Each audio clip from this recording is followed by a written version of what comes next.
Olá, amigos e irmãos, como vocês estão? Faz um bom tempo que a gente não grava um vídeo longo, muitos dizem, né? O vídeo longo que as mídias entendem é até 10 minutos, né? Daí para lá a gente fica enfadado, né? Porque tudo na rede social é às pressas. Bom, eu quero mandar um alô aqui, mandar um abraço, né, para todos os meus irmãos em Cristo, tá, do ministério da igreja a qual eu sirvo. Para quem não me conhece, eu sou o evangelista Marcos Roberto Rosa, tá certo? Sou o primeiro dirigente da congregação da Assembleia de Deus em Gironda há 15 anos. Nós estamos ali servindo a Deus e aos irmãos, tá certo? Mandar um abraço para a congregação de Gironda, a qual eu amo de coração, tá bom? Um grande abraço para meus irmãos ali, para o presbítero João Batista, que é o segundo dirigente, para o terceiro dirigente, o diácono Jonas, para as irmãs do círculo de oração, para aquela mocidade bonita que a gente tem, para toda a igreja, todos os obreiros, meu forte abraço, amo todos. Enfim, também quero mandar um abraço para o meu pastor presidente, pastor Haroldo Pascoal, e com ele abraçando todo o corpo ministerial do campo da IAD Itaoca Pedra, tá? Todos os membros estão inseridos nesse campo, enfim, a todas as igrejas em volta de nós, meu forte abraço. Também quero mandar um abração para minha querida esposa, o nome dela é Rosilene Vieira de Souza, Souza Rosa, ela gosta que chama ela de Leninha, tá bom? E também o meu primogênito, meu filho Rafael de Souza Rosa, sua esposa Áquila, também minha neta Alícia e o meu neto Rafael Júnior, tá bom? Mandar um abraço para minha filha Kemily, tá bom? Um grande abraço para ela, para o seu esposo Bruno. Forte abraço também para minha filhota Kézia de Souza Rosa, a Kezinha, né? A caçula. Enfim, um grande abraço também para o Tércio, né? Tércio Costa Longa. Mandei um abraço para o meu genro também, o Bruno. Acho que eu mandei, falei lá, né? Que é o esposo da Kemily. Grande abraço. Para minha querida mamãe, forte abraço. Sua bênção, mãe. E também para todos os meus irmãos, tá bom? Em especial aqui, o Edivaldo. Tô torcendo por você, hein? Tá bom? Enfim, também o Reginaldo e outros, Ronaldo, Luciano, Rosângela, Elisângela, enfim, todos os meus irmãos, tá bom? Bom, vamos conversar um pouco, falar um pouco da palavra de Deus. Olha, nas agitações do dia a dia, nos trabalhos, nas correrias do dia a dia, muitas coisas nós não observamos, nós não se atentamos e por isso nós às vezes cometemos erros sem saber que estamos cometendo erros, certo? Cometemos erro. Eu gravei uns 2 vídeos pequenos falando sobre adoração ao Senhor, né? Sobre adorar a Deus. Inclusive eu baseei ali também em Romanos capítulo 12, versículo 1, que é o culto racional. Olha, por que racional? Porque Deus ele sabe que se nós estamos adorando de verdade ou não. Ele sabe, né? Ele sabe, não adianta a gente tratar isso de outra forma. Vamos perder, né? Não adianta a gente tratar isso de outra maneira. Achar que Deus, às vezes na nossa vivência, né, nosso lidar diário, nós esquecemos que Deus ele é onipotente, onipresente e onisciente. Se você correr, né, a uma distância muito longe, conseguir chegar, se você correr daqui a 1000 anos, lá ele vai estar te esperando. Ele é onipresente, ele é onisciente, ele está em toda parte. E nós precisamos tomar cuidado com isso e não enganarmos ao Senhor, né? Ele sabe quando nós sussurramos alguma coisa de alguém, lamuriamos. Ele sabe se temos mágoa, ele sabe se temos ressentimento, ele sabe se nós perdoamos de verdade ou não. Compreende? É só uma conversa que eu estou tendo contigo aqui na tua janela. Ele sabe, olha só, boa parte da nossa convivência com Deus e com a igreja e com os irmãos está nas nossas apresentações. E nós devemos fazer o melhor para Deus. Ele merece. Uma das coisas que Deus, ele gosta daqueles que os servem é a sinceridade do seu coração. Acho que quando Jesus vai falar com a samaritana, você sabe que a samaritana, se ela passasse se ela fosse ter que ser julgada por muitos lugares onde estão reunidos crentes, ela não passaria, você sabe. Sim ou não? Mas por que Jesus foi encontrar com ela? Por que Jesus decidiu encontrar com a mulher samaritana? Você acha que ele estava concordando com a forma que ela estava vivendo?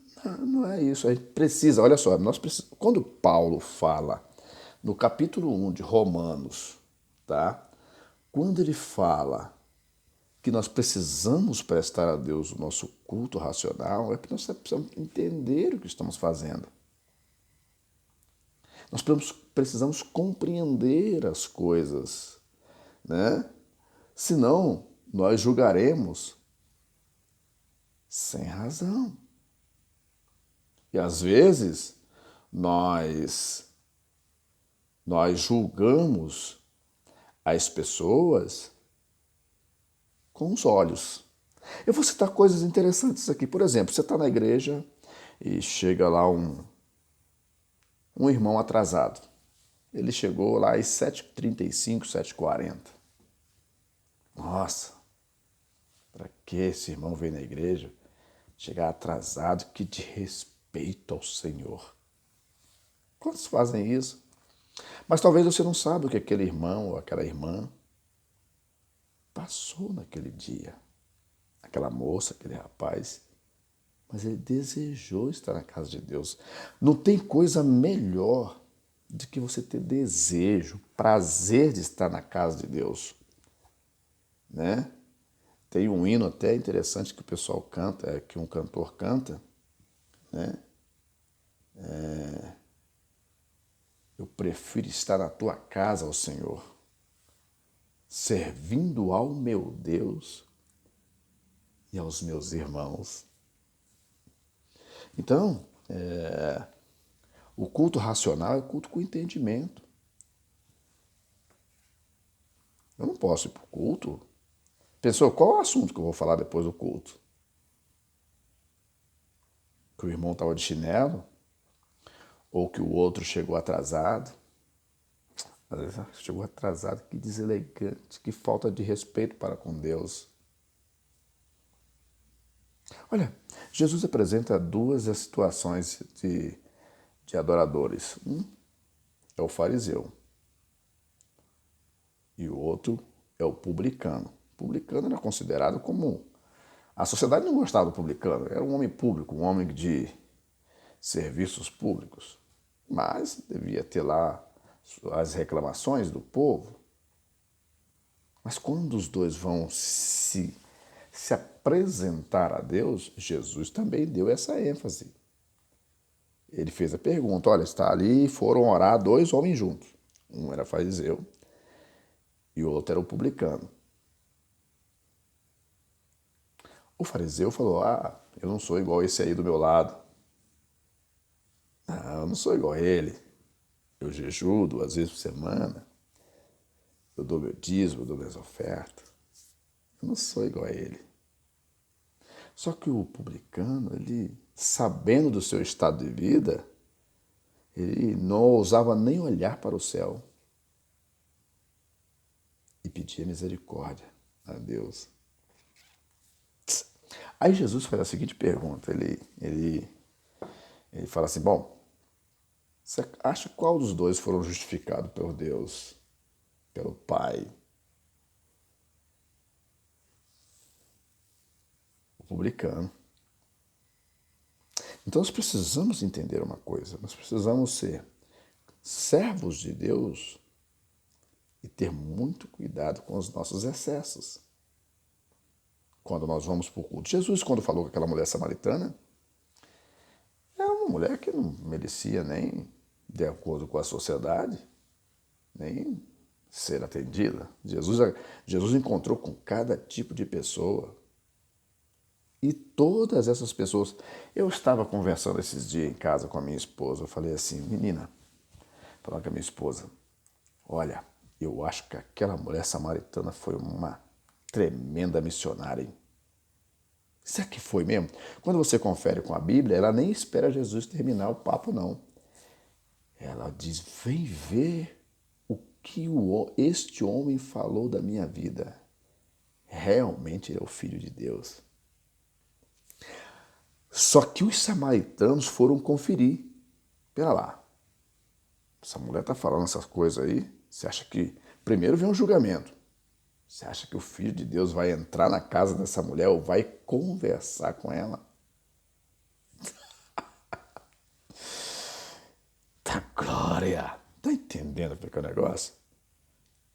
Só que, quando os samaritanos vieram conferir, falaram, rapaz, ele é muito mais do que ela falou. Tá glória a Deus. Eu estou falando, irmão, presta atenção. Temos que ter um raciocínio, um pensamento puro diante do Senhor, para separar as coisas. Ah, não vou ficar perto daquele irmão porque ele é um irmão estranho, ele não está bem. Claro, se é uma pessoa que pode te desviar o teu pensamento, se é uma pessoa que pode te tirar do caminho, né?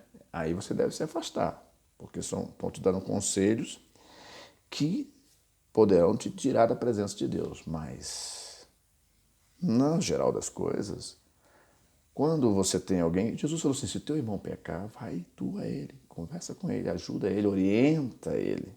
Se ele não te ouvir, só quer julgar, fala assim, será que o Filho de Deus ia conversar com essa mulher? Vamos lá ver. Quando chegaram lá, eles voltaram, rapaz, ele é muito mais do que ela falou. Tá entendendo? Como é que Jesus foi sendo propagado de boca em boca? Jesus encontra com a mulher. Jesus está de boa ali na praia, né? Não estou nem falando para uma palavra metódica, só estou conversando assuntos aleatórios para você entender o processo. Está ali Jesus de boa na praia ali, escrevendo na areia. Naquele momento que ele queria olhar para o horizonte e ser grato ao Pai, né? Pensar em... Daqui a pouco chegou uma multidão tentando... Mas eles queriam incriminar Jesus, o jogo era esse. Eles queriam que Jesus cometesse um crime, mas o homem era tão sábio que eles falaram assim, se ele condenar ela, se ele falar que ela deve ser julgada, ele vai cometer um erro, porque esse não é o papel dele, ele não é juiz. Aí nós vamos prender ele. Porque ali ele já tinha um plano, já estava orquestrando um plano para prender e matar o Jesus. Temos que acabar com esse homem. Ele faz muito milagre. O desenrolar começa ali no capítulo 8 até o capítulo 11 de João. Aí Jesus... Pensa na situação, no constrangimento. Preste também atenção, uma coisa você precisa compreender. Uma situação é quando você é perguntado, alguém te pergunta alguma coisa. Aí a pessoa está te dando direito de resposta. Outra coisa é você jogar coisas ao vento. Essa mulher foi pega em ato de adultério. Vamos ver o que ele vai falar, vamos ver.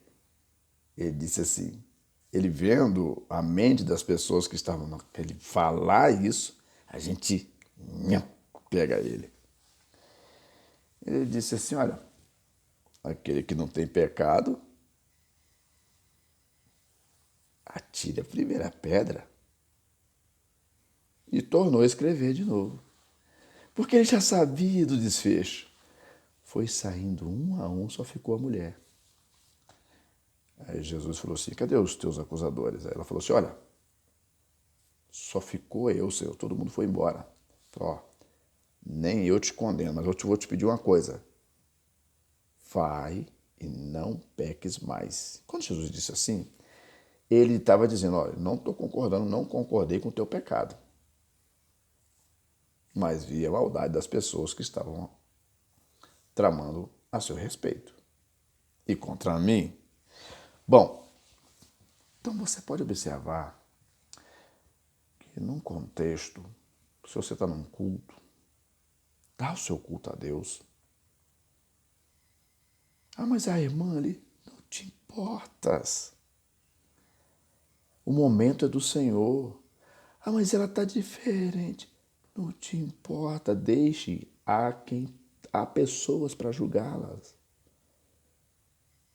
Porque a vida cristã numa igreja, tem gente que acha que a vida cristã é liga, desliga, on, off. Não é assim. Jesus deixou a receita. E ele mesmo deu a receita de como nós deveríamos tratar uma pessoa que não estava bem espiritualmente ou que estava andando avesso. O que ele falou? Ele disse o seguinte, né? Que um fazendeiro, ele chegou perto de um pé de fruta, não sei se é figueira ou sei lá, o fazendeiro falou assim, olha, tem mais de 3 anos que eu venho, por 3 anos eu venho aqui e não acho fruto nessa árvore. Corta e lança no fogo, porque está ocupando o lugar inutilmente. O que o fazendeiro disse? Aí que entra a figura do pastor, do verdadeiro pastor. Porque lá no capítulo 10 de João, Jesus ele dá as classes de pessoas que cuidam de pessoas. Jesus falou assim, eu sou o bom pastor. O bom pastor dá a sua vida pelas ovelhas, mas o mercenário, o ladrão, o estranho, o lobo, ele citou várias classes de pessoas que cuidam de pessoas, mas não está nem aí para elas. Não te importa se você está num culto, aquele momento, aquele espaço é reservado para Deus. Dá o seu culto. Deixe que os pastores, os ministros da igreja, cuidem de casos, como talvez eles já estão até cuidando, e você não tem informação. Há casos, eu sou dirigente há muitos anos, e muitas experiências eu vivi. Houve casos que já tínhamos conversado com a pessoa, já estávamos aguardando a pessoa se recuperar, mas, né, o comportamento, né, de outros em relação àquela pessoa, em relação à liderança, é um comportamento totalmente fora da mente de Deus. Se fosse eu, já tinha jogado fora. Se fosse eu já tinha excluído. Se fosse eu, tá entendendo? Então, vá dar o teu culto ao Senhor. Sabe por quê? Deixa eu te falar. As pessoas, Jesus quando ele veio, né? Ele veio trazer o quê? Vista aos cegos, curar os enfermos, os surdos, o mudo, o aleijado. Dá uma lida na Bíblia aí daquele homem que ficou 38 anos à beira do tanque, esperando para ser jogado. Aquelas pessoas que estavam em condições de andar nesse período todo, não poderia aparecer um indivíduo, pelo menos, falar assim, não, eu vou ceder o meu lugar para ele, eu vou jogar ele lá dentro para ele poder ser curado, no tanque de Betesda. Tinha um tanque de Betesda e o tanque de Siloé. 38 anos. Só que Jesus aparece. E ele não precisou nem pular no tanque. Jesus falou assim, levanta, pega a tua cama e vai embora. Então, Jesus já deixou a receita, né, de que quando nós nos envolvemos com ele, nós precisamos produzir alguma coisa que faça bem ao próximo, que faça bem a nós mesmos e ao próximo. Nós sempre... Quando Jesus falou aqui no Evangelho de João, né? Ele falou no Evangelho de João, ele falou, olha, se vocês fizerem o que eu vos mando, né? Vocês serão frutíferos e serão os meus discípulos, né? Então, Jesus, ele falou aqui no Evangelho de João estas palavras, né? Queria até ler para você ouvir aqui, para você entender. Que quem encontra com Jesus, ele precisa produzir fruto, andar para frente. Quem aceita Cristo, logo vem o Espírito Santo e toma parte na vida da pessoa, né? E daí, a pessoa, ela passa a ser uma pessoa produtiva, né? Uma pessoa, ele fala assim, se vocês fizerem essas coisas, vocês serão realmente os meus discípulos, tá? Para que vocês possam ir e possam dar muitos frutos. Está no Evangelho de João, eu não vou ler para não demorar tanto aqui. Jesus disse isso. A intenção de Deus é que ao recebermos a sua graça, tá? Nós precisamos reconhecer essa graça. E se nós... E Marcos, evangelista, como que eu vou reconhecer essa graça? Olha, praticando aquilo que ele pediu, né? E o nosso culto vai ser um culto racional. O que Jesus quer que contemos depois do culto? Né? Depois, olha só, se nós dermos um culto realmente direcionado a Deus, eu tenho certeza. Sabe por causa de quê? Muitas pessoas estão passando problemas. Muitos lares dilacerados pelo mal. E isso faz com que as pessoas tenham uma vida indefinida e não dão mais valor à sua vida. O mal que é isso, destruir famílias, casamento, destruir amizades, relacionamentos. Você está entendendo? Então nós precisamos dar um culto com razão, porque nisso tudo, o que Deus faz? Ele vem, cura o enfermo, ele faz aquele que está brigado com o outro se reconciliarem. Porque todas as coisas que acontecem no perímetro, né, de um trabalho ou em torno de nós, boa parte delas são distrações e nós temos que prestar atenção nisso. Então, a evidência da presença de Deus na nossa vida precisa produzir algo bom nas pessoas. E se fizermos isso, procurarmos, né? Às vezes você está sentado no banco da igreja, alguém chega para você, olha, que deselegante, fulano, beltrano. Olha lá, fulano. Que culto é esse? Chega no final, a pessoa está muito mais vazia do que chegou. E Deus quer que nós cheguemos o quê? A vida do servo de Deus é como a luz da aurora, que vai brilhando mais e mais. A vida cristã é um processo. Então, as pessoas estão ali para serem melhoradas. Você sabia disso? O ser humano não melhora de um dia para o outro. Até mesmo aqueles que nasceram dentro de um lar cristão têm lá os seus momentos de desvio de conduta. Está na igreja, está com o nome no hall de membro, mas tem momento que o que a gente tem que fazer? O que Jesus falou naquela parábola que ele contou do fazendeiro. Aí o agricultor, o jardineiro lá, né, que cuidava daquela árvore, ele falou assim, meu senhor, deixa eu cuidar dela só mais um ano. É aí que entra a essência do verdadeiro pastor. Deixa, senhor. Aí eu vou estercar ela, eu vou aguar. Se ela não produzir fruto, aí o senhor pode mandar. Nem ele falou assim, ele não podia falar, se ela não produzir fruto, eu vou cortar. Não. Se ela não produzir fruto, o senhor pode mandar cortar. Aí eu vou cortar. Está entendendo o processo? Veja bem, se você for levar pelas coisas que nós julgamos, não deveriam nem sair de casa. Mesmo estando dentro de casa, estaríamos ainda desconfortáveis, porque não seria um ambiente melhor para nós.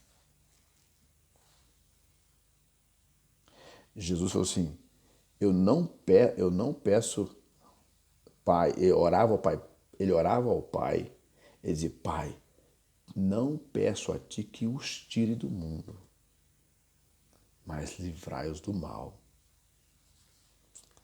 Aí ele vira para os discípulos, para as pessoas que estão ali, ele disse, tem de bom ânimo, ou seja, anima-te, olha para frente, eu venci, você vai vencer também.